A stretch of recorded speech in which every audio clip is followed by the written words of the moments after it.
प्रथमतः सर्व पत्रकार बंधूंचे सहर्ष स्वागत. आजची पत्रकार परिषदेच्या संदर्भ म्हणजे अकलूज फेस्टिवल आणि कृषी प्रदर्शन. गेले 3 वर्ष आपल्या अकलूज मध्ये लोकनेते स्वर्गीय प्रतापसिंह मोजीपाली साहेबांच्या प्रेरणेने, सकाळच्या प्रेरणेने डॉक्टर दवनसिंह प्रतापसिंह मोजीपाली साहेबांच्या नेतृत्वाखाली आपण अकलूज फेस्टिवल बनवतो. 2023 पासून हा फेस्टिवलचा उपक्रम आपल्या अकलूजमध्ये चालू आहे. वर्षानुवर्षे या उपक्रमाला फार मोठा प्रतिसाद मिळतोय. दरवर्षी आपण विविध कार्यक्रम या ठिकाणी घेतो. अकलूजमध्ये आम्ही पंचक्रोशीतील नागरिकांना त्याचा मोफत लाभ देतो. यावर्षी पण असा भरगच्च कार्यक्रम या वर्षी या फेस्टिवल मध्ये भरलेला आहे. त्यामध्ये 25 तारखेला शाहीर राजेंद्र कांबळे, आपल्या गावचे पुत्र शाहीर राजेंद्र कांबळे आणि संच यांचा महाराष्ट्राची शाहिरी लोकधारा हा कार्यक्रम असणार आहे आणि त्या दिवशी उद्घाटन पण आहे. या फेस्टिवलचं उद्घाटन मान्यवरांच्या उपस्थितीत होणार आहे. त्याच्यानंतर दुसऱ्या दिवशी 26 तारखेला महिलांसाठी पैठणीचा कार्यक्रम, महिलांना प्राधान्याने आपण या ठिकाणी 2 दिवस कार्यक्रम स्पेशल ठेवतो. त्यामध्ये वासू पाटील म्हणून एक प्रसिद्ध सिने कलाकार आहेत, त्यांच्या उपस्थितीत होम मिनिस्टर हा पैठणीचा कार्यक्रम असणार आहे. त्यानंतर 27 तारखेला 27/12 रोजी लोककला पारंपरिक लावण्याचा कार्यक्रम या ठिकाणी होणार आहे. आपण अकलूजमध्ये बघतो काही ठिकाणी लावणीचा कार्यक्रम असतो, मोठे मोठे तिकीट असतात, पण या ठिकाणी त्याच लावण्या सर्वांना मोफत बघायला मिळणार आहेत, पारंपरिक लावण्या. त्याचबरोबर यावर्षीपासून एक नवीन परंपरा आपण या फेस्टिवल मध्ये चालू केली.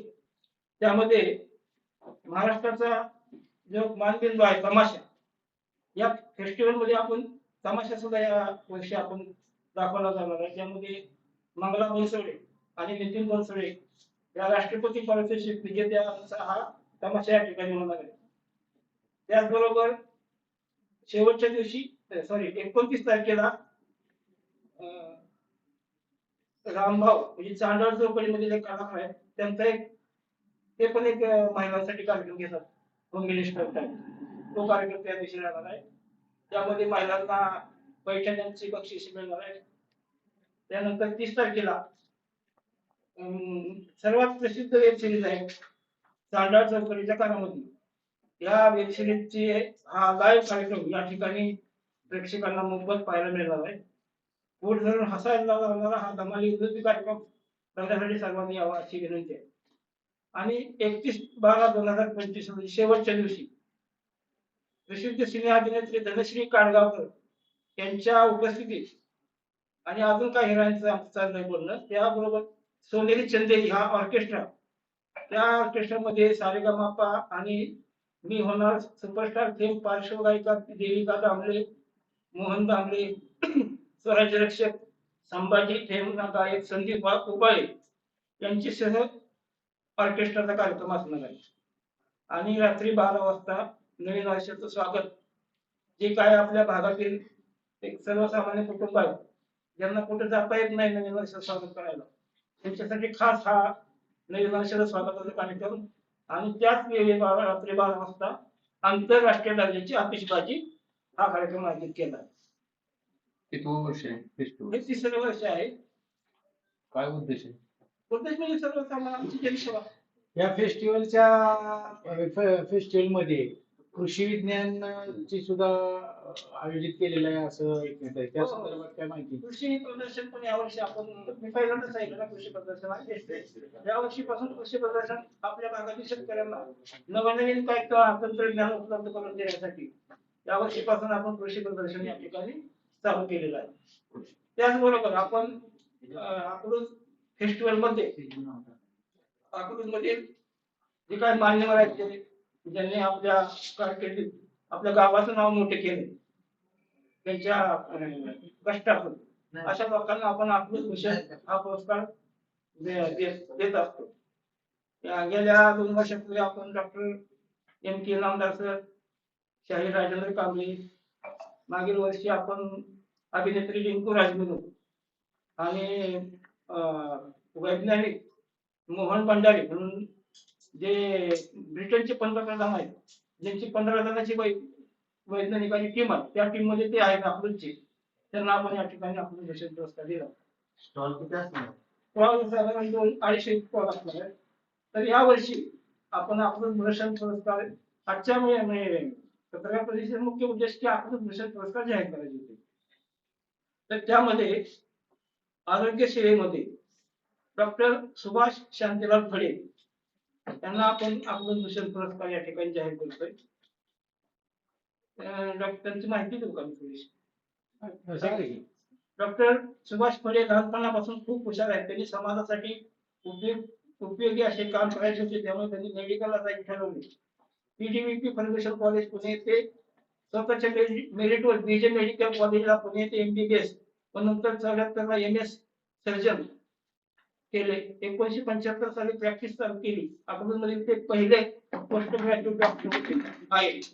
अकलूजमध्ये त्यावेळी कुठलीही सुविधा नसताना दिवसरात्र ऑपरेशन केले, लाईट नसताना बॅटरीवर ऑपरेशन केली. अत्यंत बिकट परिस्थितीत यशस्वीरित्या अनेक ऑपरेशन त्यांनी अल्पदरात केली. त्यामुळे बीड व इतर लांब लांब जिल्ह्यातून इथे रुग्ण येत असत. तसेच नातेपुते, दहिवडी, महूद, म्हसवड अशा अनेक ठिकाणी ऑपरेशन यशस्वीरित्या केली. त्यावेळी वेगवेगळ्या स्पेशालिस्टचे डॉक्टर उपलब्ध नव्हते. त्यावेळी सर्पदंश, विषबाधा, बर्न्स, फ्रॅक्चर अशा सर्व पेशंटवर उपचार केले. हजारो नसबंदींचे मोफत ऑपरेशन केले.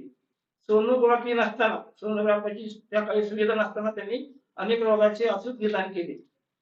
अकलूजमध्ये रक्ताची सोय त्यावेळेस उपलब्ध नव्हती. त्यावेळेस त्यांनी अकलूजमध्ये स्वतःच्या जागेमध्ये ब्लड बँक सुरू केली आणि जी ब्लड बँक उभा आहे त्याला सुद्धा त्यांनी त्या काही स्वतः लक्ष देऊन वाक्यानं त्यांचा दिसण्याचा वाटा आहे. लॉयन्स क्लबचे त्यांनी स्थापना व सक्रिय सदस्य म्हणून त्या काही पहिल्यांदा त्यांनी लॉयन्स क्लब मार्फत अँब्युलन्स अकलूजमध्ये उपलब्ध केली. त्याचबरोबर त्यांच्या कुटुंबाच्या ट्रस्टच्या वतीनं अकलूजमध्ये लीलावती मंगल कार्यालय व कांतीलाल सांस्कृतिक भवन या ठिकाणी चालू आहे. अशा रीतीने उच्च शिक्षण घेऊन सुद्धा शहरात संधी उपलब्ध असताना सुद्धा ग्रामीण भागातील लोकांच्या सेवेसाठी त्यांनी आपले आयुष्य, आपले जीवन वाहिले. स्वतःच्या मुलांना वैद्यकीय शिक्षण देऊन रुग्णसेवा ही ईश्वर सेवा ही शिकवून देऊन हा स्वार्थ पुढे त्यांनी चालू ठेवला आहे. म्हणून त्यांना आपण त्या ठिकाणी अकलूज भूषण पुरस्कार देतो. त्यानंतर दुसरे विधी व समाजसेवा कार्य यामध्ये आपण दुसरे एक ज्यांना आपण पुरस्कार देतो असे ॲडव्होकेट दिलीप अभय कुमार खडे यांना या ठिकाणी दुसरा विधी व समाजसेवा या क्षेत्रातून त्यांना आपण अकलूज भूषण पुरस्कार देतो. आदरणीय डॉक्टर ॲडव्होकेट दिलीप खडे साहेबांनी 1978 साली B.Com LLB केले. 1981 मध्ये LLB पूर्ण झाल्यानंतर ॲडव्होकेट विजय महार यांच्या मार्गदर्शनाखाली प्रॅक्टिस सुरू केली. महत्वाच्या केसेस मध्ये सुरुवातीच्या काळात मंजुषी सारडा व शैला लाटकर यांच्या केसमध्ये यशस्वी कामकाज करून फिर्यादीस न्याय मिळवून दिला. गेल्या 41 वर्षापासून माळशिरसची दिवाणी फौजदारी न्यायालयात अखंडितपणे प्रॅक्टिस सुरू आहे. आज तागायत त्यांनी 7,000 केसेस म्हणजे दावे त्यांच्या हाताकडून गेलेले आहेत. त्या 2000 साली माळशिरस बार असोसिएशनचे अध्यक्ष झाले आणि माळशिरसला वरिष्ठ दिवाणी न्यायालय व सेशन कोर्ट सुरू करण्यासाठी त्यांनी 92 पासून पाठपुरावा केला. ते 2004 साली सुरू झाले. 2011 ते 2019 या काळात राष्ट्रीय व आंतरराष्ट्रीय स्तरावरील मानवाधिकार संघटनेत सक्रिय सहभाग आणि कायदेशीर सल्लागार म्हणून त्यांनी काम केलेलं आहे. अनेक तालुक्यातील अनेक संस्थांवर त्यांनी कायदेशीर सल्लागार म्हणून काम केलंय. त्याचबरोबर जिल्हा परिषद, अकलूज ग्रामपंचायत, नगर परिषद, शिक्षण प्रसारक मंडळ, शिक्षण संरक्षण संस्था, अशा विविध संस्थांचे कायदेशीर त्यांना यापूर्वी फिलिप फाउंडेशन बार्शी यांच्यातर्फे विधी व सेवा पुरस्कार मिळाला आहे. अशा त्यांनी अखंडपणे विधीमध्ये सेवा केली आणि समाजकार्य पण मोठ्या ग्रामपंचायत सदस्य होते आणि त्यामुळे यांना पण आपण या ठिकाणी अकलूज भूषण पुरस्कार देतोय. त्यानंतर तिसरा पुरस्कार आपण युवा उद्योजक आणि समाजसेवेच्या कार्याबद्दल देतो. ते म्हणजे विसूप अजित तांबोळी. तांबोळी सहारा फाउंडेशनचे ते अध्यक्ष आहेत. तुमचं नाव पूर्ण युसुफ आदिक कांबळे, मलबार हॉटेल आणि कोहिनूर पोलिस आपल्याला माहित असेल. त्याचे हे त्यामध्ये मालक आहेत. निष्ठावंत समाजसेवक आणि संघटक, यशस्वी उद्योजक. मलबार हॉटेल या नावाने त्यांचा व्यवसाय सगळ्यांना परिचित आहे. हे यांचे आजोबा या ठिकाणी म्हणजे मोहोळ तालुक्यातील बिटले गावात या ठिकाणी स्वतंत्र पूर्वीच्या काळात आले. त्यानंतर त्यांचे वडील अजित कुलकर्णी तांबोळी त्यांनी या ठिकाणी हॉटेल व्यवसाय चालू केला आणि वडिलांच्या मृत्यूनंतर या यशवंतबाई यांनी दोन भावांना व्यवसायात पुढे आणून आज त्यांचा मोठा व्यवसाय आहे. त्यामध्ये कोहिनूर आईस्क्रीम, डेअरी प्रोडक्ट्स, अजून एक म्हैस मोठा दूध व्यवसाय अशा त्यांनी या ठिकाणी त्यांचे चालू आहे. त्यांचा उद्योग युवा उद्योजक म्हणून या ठिकाणी आपण म्हणून त्यांना आपण भूषण पुरस्कार देतो. त्यांच्यात मोहिते कुटुंब पाटील कुटुंबाच्या मार्गदर्शनाखाली त्यांनी सामाजिक कार्यासाठी सुरुवात केली आणि तांबोळी सहारा फाउंडेशन आणि साहेबलाल ट्रस्ट आणि अजित तांबोळी ट्रस्टच्या माध्यमातून त्यांनी विविध कार्य केले. त्यामध्ये सामूहिक विवाह सोहळे सलग 12 वर्ष सामुदायिक विवाह सोहळे घेतात. तांबोळी समाजासाठी त्यांनी 2001 मध्ये गृहनिर्माण प्रकल्पाची स्थापना केली आणि 2003 मध्ये घरे पण बांधून दिली. अशा प्रकारे त्यांनी रक्तदान शिबिर, आरोग्य शिबिर, गरजू विद्यार्थ्यांना शैक्षणिक आणि गोरगरिबांना वैद्यकीय आर्थिक मदत अशी केलेली आहे. कोरोना काळात त्यांनी मोठ्या प्रमाणात रेशन किट आणि जीवनावश्यक सेवांचं वाटप केलं होतं. असे सर्व धर्म समभाव आणि सर्व जाती धर्माच्या लोकांसाठी नेहमी मदतीचा हात घेऊन जाणाऱ्या अशा विश्वबाजी तांबोळी यांना या ठिकाणी आपण पुरस्कार या ठिकाणी त्यांना जाहीर केला जातो. आणि आजच्या अजून एक महत्वाचा आणि सर्वांना दाखवा लागेल असा आहे पुरस्कार शैलेश जनार्दन पदवे, जे की आपल्या अकलूजचे सुपुत्र आणि प्रशासकीय सेवेत त्यांनी मोठं काम केलेलं आहे.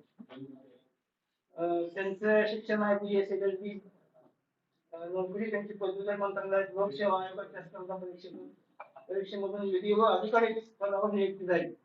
त्यानंतर 1993 पासून सहकार विभागात उपनिबंधक सहकारी संस्था वर्ग 1 संवर्गात सरळ सेवेने नियुक्ती व खालील प्रमाणे त्यांनी कामकाज केले.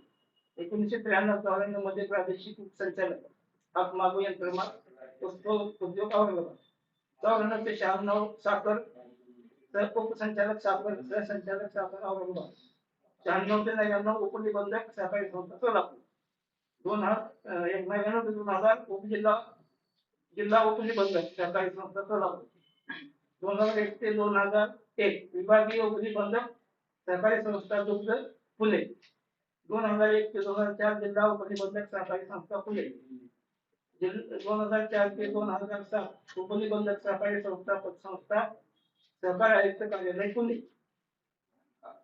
2009 ते 2011 सहनिबंधक सहकारी संस्था पुणे जिल्हा कृषी उत्पन्न बाजार समिती पुणे. त्यानंतर अप्पर जिल्हा निबंधक सहकारी संस्था प्रशासक सांगली जिल्हा मध्यवर्ती बँकेचे प्रशासक होते 2012 ते 14. 2014 ते 18 अप्पर निबंधक प्रशासन सहकार आयुक्त कार्यालय महाराष्ट्राचे पुणे. त्यानंतर 18 ते 21 अप्पर निबंधक सोलापूर जिल्हा मध्यवर्ती सहकारी बँक सोलापूर. 2021 ते 24 अप्पर निबंधक सहकारी संस्था प्रशासन महाराष्ट्राचे पुणे. 2024 ते 2021-2024 अप्पर आयुक्त विशेष सहकारी निबंधक सोलापूर जिल्हा महिला सहकारी बँकेवर प्रशासक म्हणून कामकाज. सोलापूर मर्चंट कोऑपरेटिव्ह बँकेवर प्रशासक म्हणून कामकाज. वसंतदादा शेतकरी सहकारी कारखान्यावर प्रशासक म्हणून कामकाज. सद्गुरू जयजी महाराज सहकारी बँकेवर बँक प्रशासक म्हणून कामकाज. या बँकेच्या पट्ट्यामध्ये मध्ये घबराट झाली होती, परंतु बँक बंद होण्याच्या मार्गावर असताना अनेक उपाययोजना करून त्यांनी बँक अडचणीतून बाहेर काढली व बँक पूर्णपणे सक्षम केली. अजित सहकारी बँक पुणे या बँकेवर विशेष कार्यकारी अधिकारी म्हणून कामकाज. ही सुद्धा बँक त्यांनी अडचणीतून बाहेर काढली. त्याचबरोबर कृषी उत्पन्न बाजार समिती पुणे यावरही प्रशासक म्हणून त्यांनी कामकाज केले. या ठिकाणी त्यांनी अनेक कर्मचारी त्यांच्या कालावधीत केलेले. सांगली बँकेवर जवळजवळ 2.5 वर्ष प्रशासक म्हणून कामकाज केले. त्यामध्ये त्यांनी प्रशासकीय कालावधीमध्ये जवळजवळ 3000 GAG गट स्थापन करून त्यांना 25,000 पर्यंत विना जामीन कर्ज वाटप केले. बँकेच्या खातेदारांना ATM यांची सुविधा उपलब्ध करून दिली. त्याचबरोबर सोलापूर जिल्हा मध्यवर्ती बँक शेतीचे प्रशासक म्हणून 4 वर्ष काम केले. कोल्हापूर जिल्हा ही पश्चिम महाराष्ट्रातील सर्वात मोठी डॅम 100 वर्षाची पार्श्वभूमी असलेली डॅम आर्थिक अडचणीमुळे प्रशासकीय नियुक्तीपर्यंत आली होती. 247 शाखा 11 तालुक्यात असणारी व 1263 अधिकारी कर्मचारी असलेली डॅम संपण्याच्या मार्गावर होती.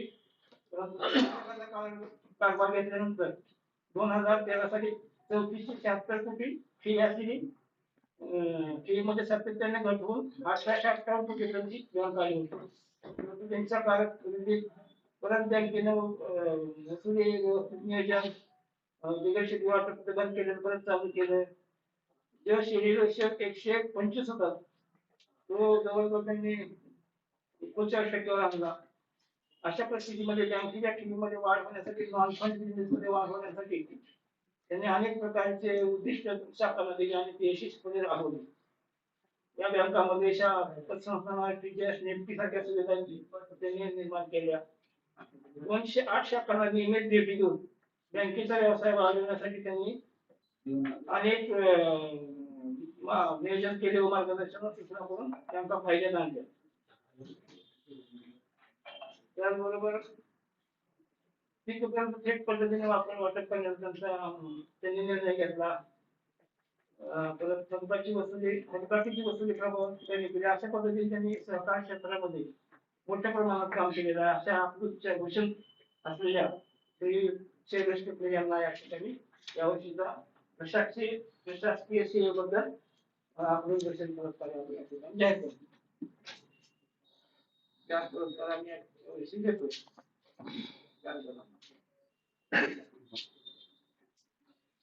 कृषी प्रदर्शन जे भरणार आहे त्याच्यामध्ये जे शेतकरी उत्पादित माल आणतात त्यांना बक्षीस वगैरे आहे का? तसं चालू आहे आमचं नियोजन. कृषी प्रदर्शनात वेगवेगळ्या आम्ही उपक्रम राबवणार आहे यावर्षी. तुम्ही म्हणताय त्या पद्धतीने म्हणाला. या कृषी प्रदर्शनामध्ये आपण कृषी वैद्यकीयच्या लसीकरणासाठी एक 2-3 दिवस कॅम्प ठेवणार आहे. कृषी खात्याचे स्टॉल असणार, त्यांची जे काय शासकीय योजना आहे त्याची पण माहिती त्या ठिकाणी दिली जाणार आहे.